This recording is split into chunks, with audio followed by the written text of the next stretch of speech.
What cool things could or should there be in Dungeons & Dragons 6th edition? Whenever it comes out, we'll talk about that at the end of the video. But this is part 2. You guys really loved part 1. Cody over at Taking 20 gave his take on what his thoughts on 6th edition were. He made a 2-part video. I did my first thoughts because I have a whole bunch of stuff about this because that's part of what I do here. That's like my thing, is homebrew of 5th edition, because I absolutely love 5th edition. So many people have been like, well, if you love 5th edition so much, why do you make so many changes? But that's the thing. I don't use every single one of these changes every single time. That would be an entirely different game. I come up with lots of different ways and little parts of the game to give fixes to for people out there that want to make that same change for their table because they had that certain concern about the game. So this is very much on brand for me, and I love seeing other people's thoughts about what they want to see in their Dungeons & Dragons 5th edition games, because a lot of times we don't need necessarily a 6th edition because you can make these little homebrew tweaks and changes for yourself. Because I am not doing a rehash of the things that Cody said were problems for him. I am giving you guys real, fully flushed out solutions to those issues that he brought up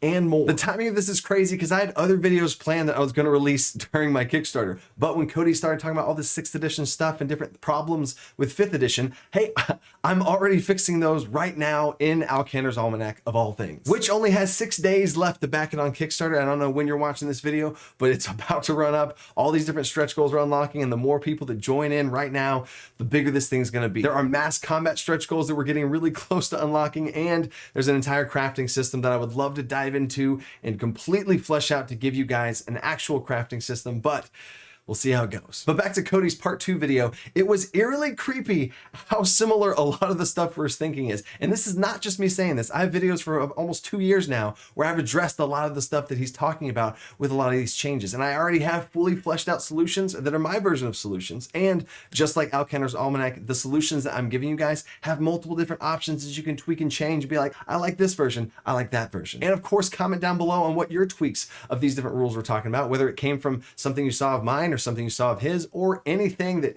sparked the inspiration for you. And let me say this before we get into it, Cody, if you end up seeing this video somehow, let me know, reach out to me. I'll get you a copy of Alcanar's 2, because apparently we're pretty synced up on our thoughts about what we want from Dungeons & Dragons, way more so than I ever thought about before. So speaking of that, let's dive into it. The first thing that Taking 20 wants to see in Dungeons & Dragons 5th edition are more rigorous death rules. And what do you know, like I said, I already have a full video on this that I did before about a bunch of different homebrew options for death to give you guys ways whichever speaks to you. Another thing that's not in that video is Cody talks about this also, exhaustion stacks. And as soon as you get unconscious and you come back up, you automatically get a stack of exhaustion. Or if you want to be nice, you can have your players roll for it to see if they come back and they get a stack of exhaustion. But it just does not make sense for all the yo-yoing of falling down and coming back up. He uses an example of it because I've literally had a paladin do this before, which they were playing their character optimally, no shade thrown at them, but 1 point of lay on hands. That shouldn't be a thing. Something that Cody did not talk about is how these death rules affect healing. It is so lame for people to say like, oh, I'm about to die. Oh, it's fine.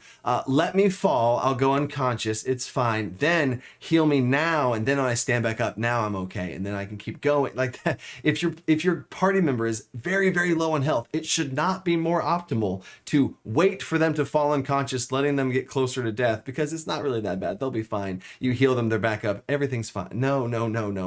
That part feels bad too. But again, I'm not just ranting, I'm giving solutions. So I have that video linked down in the description on top of everything else. And there's going to be a ton of these death rules and more in Alcanar's Almanac. But how I run death rules in general at my table, again, lots of different groups that require different amount of death rules, however strict or grueling you want to be on them. But in general for myself, I don't have death saves reset. They stay with you until a long rest. And in general, when there's a player lying unconscious on the ground, they have no death save failures, no death save successes. Everything's neutral. If they get dealt any damage, it's not just an automatic failure. And then if it's a melee attack, then it's 2, but then ranged attacks aren't 2. That or fireball isn't 2. Like that part's never made sense. So for me, if you get dealt any damage at all, here's the player's full health, right? Whatever their maximum health is, okay? It's written on the character sheet, max health. What am I doing with these hands? Okay, if you get dealt any damage at all, basically you lose 1 death saving throw. Whatever it came from, I don't care. If you're in melee and you get stabbed, sure, 1 death save throw fail. But if the damage you take from that instance of damage is over half health,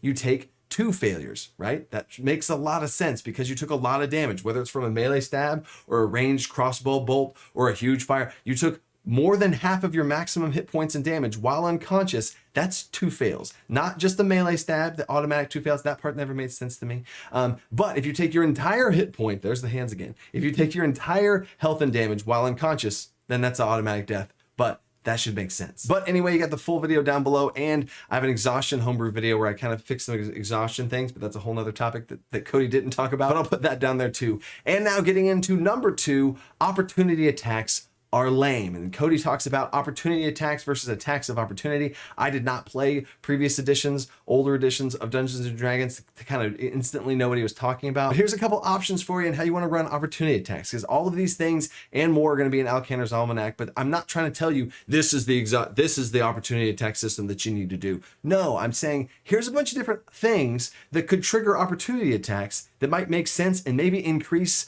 the fun of your game and the tactics of your game, because it is super lame, like Cody talks about in his video. If you're standing there and you knock a target prone, they fall prone, okay, and on their turn, they stand up for no penalty whatsoever, and they make an attack with no penalty whatsoever. Quick homebrew option here for somebody standing up from prone would be standing up from prone triggers an opportunity attack. That would be much more scary if you're surrounded by a bunch of people prone. That should be terrifying, but really, oh, half my movement and I'm up. No. And whenever you stand up, your first attack roll is a disadvantage. But overall, the things that Cody talks about in there about making opportunity attacks more strict, and when you're casting a spell right in front of something that's attacking you, that would trigger an opportunity attack. Whenever you're feeding a potion or opening a lock, you're lock picking a door with someone, right, they're going to attack you. Like anytime you're doing something that requires some sort of focus, or your guards down, standing up from prone, things in general that make sense, drinking potions, etc., they trigger opportunity attacks. But to take this a step farther that Cody did not talk about is not only having things that cause more opportunity attacks, but I think certain things should remove opportunity attacks. I don't think a spellcaster that's been practicing casting magic should be able to quickly stab somebody with a dagger that they don't even have drawn. Maybe you have it to where they have a staff and they can hit them with a staff. I don't think spellcasters and non-martial classes should have free reaction, or not free reaction, I guess it would be a reaction opportunity attacks. So in general, I only give martial classes opportunity attacks to be able to do that. And here's another thing. If you are fighting somebody and you have people all around you, you have 4 enemies, let's say front, back, left, right, you are surrounded, and one of them behind you leaves your opportunity attack range, I don't think you should get an opportunity attack on that thing. Because if you did, first of all, how'd you see that window? And second of all, maybe it triggers opportunity attacks from all of them. So those type of things get clunky, and I think too many times opportunity attacks are too simple or too glossed over. Is if you leave range, you get attack. That's it. I have a homebrew mechanic for this called Occupied, and certain creatures can handle things all around them. The Marilith that Cody uses as an example, 6-armed serpent creature, they would probably be able to attack that person because they either have multiple heads or multiple limbs swirling all around. But overall, I completely agree here with Cody on this one, and opportunity attacks could be something much more than they currently are. Number 3, Cody talks about having more modifiers that are possible besides just advantage and disadvantage. Now, he did clarify this too. This is careful not to go towards 3.5 or Pathfinder 2nd edition, any kind of grindy, crunchy number things where you're adding +1s here, -2s here. If I'm wearing this, it's a plus. Like, that's not what you want to go for. 5th edition is great in its simplicity, and I love advantage and disadvantage. My solution to what Cody's talking about here is my homebrew advantage disadvantage stacking system. Sure, give out advantage and disadvantage, but anytime 2 advantages are there, the second advantage just is a +2. And that's so simple, just to keep adding +2 onto everything if you're wanting to look for something to be able to stack more, or abilities granting you extra things. Because this also works on the other side of things for disadvantage. And if you have 3 advantages and 1 disadvantage, those cancel each other out and you're left with advantage +2. How easy is that? And when you open yourself up to a mechanic like this, you're allowed to put crazier things in front of your players and allow them to come up with things, whether their ability specifically says they can or not, or they're making some sort of creative ability check or something, to be able to combine multiple things to stack together to get advantage +2 and another +2 and another +2 to all come together, the whole team, for this one big roll. I don't know, it's pretty cool, and I've seen a lot of cases about reasons why advantage shouldn't be able to stack, but they've just never really, I've never really bought into that. And even if you could make an argument for why advantages shouldn't stack, I want to inspire my players to play together and reward them for playing together in these cool combos of things. And in general, when I make homebrews, I do try and stay true to this type of idea in Dungeons and Dragons, to keep it simple and not have too many floating modifiers. And usually if I do have a modifier, it's a +2 or a +5. Or advantage or disadvantage. Super simple. Moving on to number 4, and this one blew my mind. I never, you know that thing whenever you hear something and you never knew, like, oh my gosh, I completely agree. I never thought of it like that, but I completely agree, is dropping AOE spells that lets you be able to pick certain targets within that AOE. The best example here is the slow spell. How are you casting this slow spell to where you're only now I know it's convenient to only target enemies. Sure, or you get to pick certain enemies or whatever. But I feel like AOE spells, and Cody made a great point of it, and even when I stopped, I literally paused the video at this point, and I was like, oh my God, yeah, I think this would, and this lets sorcerers shine. Sorcerers get the, the short end of the stick sometimes, but sorcerers being able to sculpt their spells. Now, the slow spell with a sorcerer, oh, that would be a pretty cool thing. So is it convenient for players to be able to do this? Yes, I get it. It's nice for you to be able to be like, okay, just these ones right there. Not my entire party to stand there, just these. It increases the tactics of gameplay. I think it's really cool. So I would want to step back, and I'm almost trying to think of spells, maybe Entangle. I don't know. I would have to dive through the spells and be like, no, you can't just pick enemies. It's an area of effect. Or maybe if you're a nice homebrew DM and you want to throw in this little layer here, is when they do cast something like this, give them a check for it. Give them a DC 15 spell check to see if they can move it around and get it off of their allies, even though the rules as written says it would happen automatically. But I think Magic, I have a lot of different things I think about Magic, but that's for another video. So props to you, Cody, on this super awesome idea. I haven't had that moment in a while of like, oh my gosh, that's amazing. Number 5 is Capstones. This has been on my radar for a long time. I just haven't had the time to make a full video on this because I have to do it for each class, is doing my DC version of each of these classes. I already have a video out there on Rangers that I've done this for. The things at the high levels of each of these classes should be crazy. Most campaigns don't even get here, so when you do, you should feel it. And oh my God, Cody's example is a wizard. A level 20 wizard gets 2 more level 3 spells. You could go an entire adventuring day and maybe not use up those 2 spell slots and be no better off for it. And of course the Bard one's terrible too, but I don't want to rant on this because this would be something I have to see a huge response from you guys, because overhauling a class, I wouldn't just want to do the capstones, although I guess I could just do the capstones and for every single class. That might be a little less intimidating than the full class.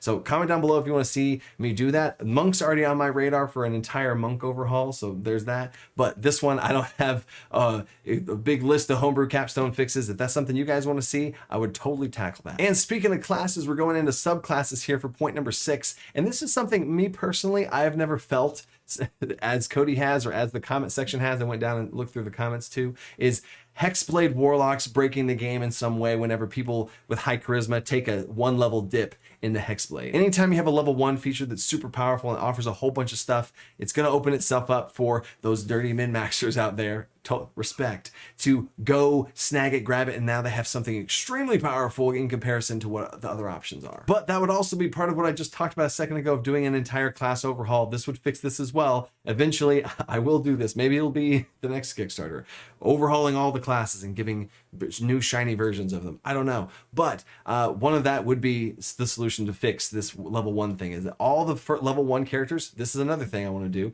is every level 1 character I feel like should have a main key thing about that level 1 to feel like that class. Something else cool that gives them like a medium power, and then something that has no power whatsoever, but it's completely flavor based. Number 7 is when I had to stop and be like, oh my gosh, I have to do a follow-up video for this. It's crazy that me and Cody are so synced up right now. The bullet was deadlier and faster combat. Now, literally, like a month ago, not that long ago, I did an entire like 4-part video series. I'll put that little list down below of different ways to increase combat and make it faster. And a lot of this comes down to, regardless of whatever system you're using, it's just quick pacing at the table. There's lots of things you can do to address the faster part of combat. And I have full-blown things to fix the Dungeon Master's perspective. How can a Dungeon Master run off better? From the player's perspective, how can you be more efficient as a player? And monsters, how can you run off faster monsters monsters. All of those things will be linked down there. I have a full thing on that, and I've got a lot of great responses from like, oh my gosh, this is really increasing the speed of my game. Thank you so much. So I love seeing those comments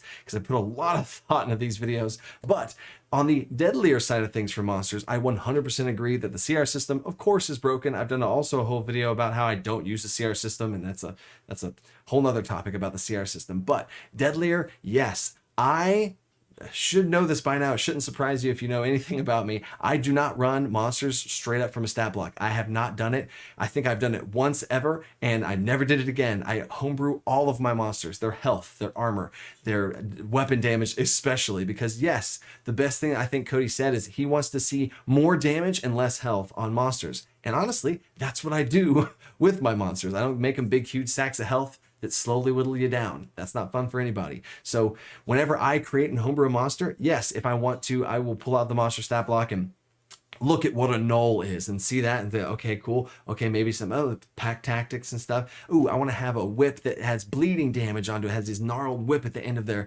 Okay, so then they have bleed and they have to make a constitution saving throw for a bleed for 1d4 damage until they take healing. And you see what I'm saying? There's so many things to do. Yes, the book can give you some inspiration, but please take it and run with it and make it more deadly and customize it to your game. And I haven't announced this yet because all the Kickstarter stuff going on, but I have a brand new dynamic creatures system, dynamic creatures, DC, dungeon, get it? And the big bad versions of that, an apex creature system that I have completely fleshed out, and I'm just really waiting on the time to make a video for it.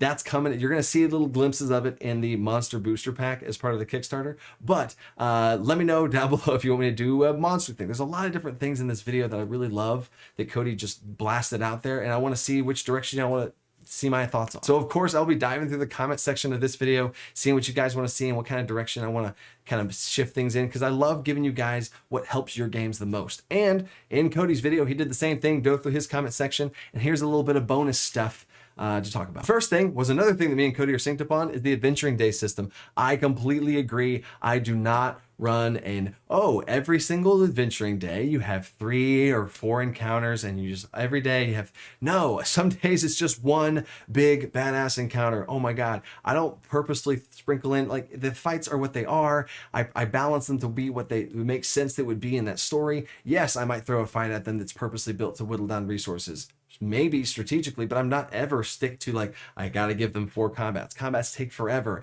Combats should mean something. I could go on a whole rant on that. So I completely agree, Cody. And then it gets worse. I'm seeing the notes I took on the video is he wanted to remove the Lucky and Sentinel feat. I have 2 full videos going over both of those, how I fix and hate I hate the Lucky feat and how to fix it, and how I hate the Sentinel feat and how I fix it there too. I'll put both of those down there as well. But man, it's getting creepy right now, Cody. Get out of my head. No more passive perception. Thank you, Cody. And in the video, Cody says how he can't really put his finger on why, but don't worry, I'm going to have a full rant video I already have on my calendar for a passive perception video and how I don't like it. I think people use it, I don't want to say wrong, but they use it in ways that just feel bad and feel like things automatically happen. Nothing else in Dungeons & Dragons is just automatic. I automatically see every trap that I come across because my passive perception's so high. It just feels bad. So I have plenty of solutions, because I'm not going to rant about it without giving some solutions to you guys. So that video is coming. Stay tuned for that. But I thought that was another odd coincidence as well. And the last thing I saw in the comment section was a lot of stuff on 2-weapon fighting, which was one of my most popular videos ever on how I fix dual wielding. So every single thing and all of these issues I want to try and find out there for you guys to give you guys the solutions. I don't want to just rant and rave about it. I want to give you guys tangible, real solutions with customizable options, which is what I accidentally did this. Leads me to Alcander's Almanac of all things.